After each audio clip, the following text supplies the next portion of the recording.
वो बेटी का हमें याद आ रहा बार बार। वो बिटिया दिल्ली में श्रद्धा, एक विधर्मी दूसरे धर्म के व्यक्ति आफताब जिसका नाम था, उससे उसने प्रेम किया। और पता है क्या दुर्दशा हुई? 35 टुकड़े किए गए हैं, 35 टुकड़े। मैं प्रार्थना करूंगा स्वधर्मे निधनम श्रेया पर धर्मो भयावहा। इसलिए तो हम कहते हैं अब ऐसे लोगों से बचने के लिए हिंदुओं को एक होना पड़ेगा, बहुत जरूरी है। हम सनातनी हिंदू हैं, हमारे अंदर हिंदू का खून है। हम जब तक जिएंगे तब तक सनातन एकता के लिए बोलते रहेंगे। बुरा मत मानना, मैं यहां बैठे सब पागलों से कहूंगा, मुझे लौटकर दोबारा मां के गर्भ में नहीं जाना है, किसी को नहीं जाना है। लेकिन जब तक जिएंगे तब तक सनातन की बात करते थे, करते रहेंगे। और आफताब जैसे विरोधियों को, धर्म विरोधी जो मानवता के भी विरोधी हैं, ऐसे लोगों के खिलाफ हम जंग लड़ते थे, लड़ते हैं और लड़ते रहेंगे। और अब हिंदुओं की बहनों को जगना पड़ेगा। इन लोगों का एक सेकुलरिज्म है, एक फंडा है, भोली भाली हिंदुओं की बेटियों को प्रेम के चक्कर में फंसा करके बलात् रूप से दुर्दशा करवा करके फिर उनकी हत्या करना। कितनों की नहीं हुई? ये कोई नया कांड नहीं है, कितनों की नहीं हुई?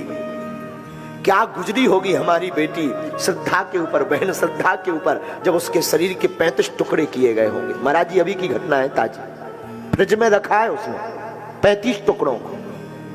ज्यादा से ज्यादा 7-8 टुकड़े हो सकते शरीर के, 35 टुकड़े उसने फ्रिज में रखा है। और वो फेंक के चला भी जाता, रोज एक एक टुकड़ा फेंक रहा था, कोई सुन भी नहीं पाता, मुंबई भी भाग जाता और शायद हमारी श्रद्धा गुमनामी के उसमें भग जाती। लेकिन ईश्वर की कृपा थी, हिंदुओं को जगाने के, हिंदुओं को बताने के लिए कि मेरी बहनों तुम मर जाना, भूल करके भी दूसरे धर्म के व्यक्ति के ऊपर भरोसा मत करना।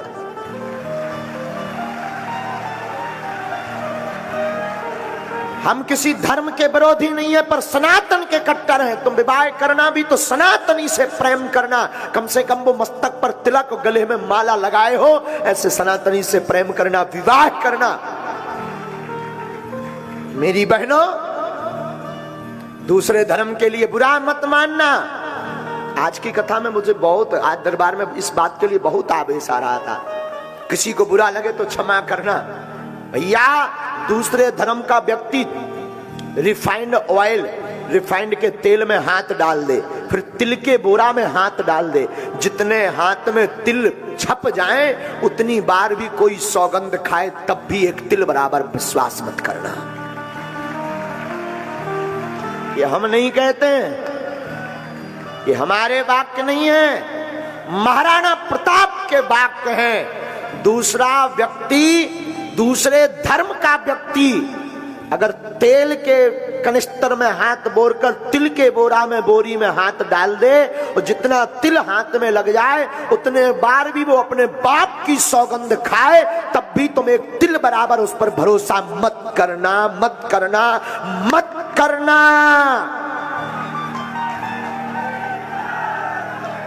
अब समय जगने का आ गया और भारत, इस वीडियो को हम कहेंगे जरूर जन जन तक पहुंचाना। भारत के संतों से भी प्रार्थना करेंगे, आपस में तुम लड़ना बंद कर दो, आपस में एक दूसरे की टांग खींचना बंद कर दो। तुम में अगर दम है, शक्ति है, तुम में अगर हिंदुत्व है, तो इन धर्म विरोधियों के खिलाफ एकजुट होकर लड़ना शुरू कर दो। तब तुम्हारी माला ठीक है, तब तुम गुरु के चेला ठीक हो। आपस में लड़ लड़ करके सनातन को मत डुबाओ, प्लीज, प्रार्थना है। लड़ना तो इन विरोधियों के खिलाफ अब एक हो जाओ। अब समय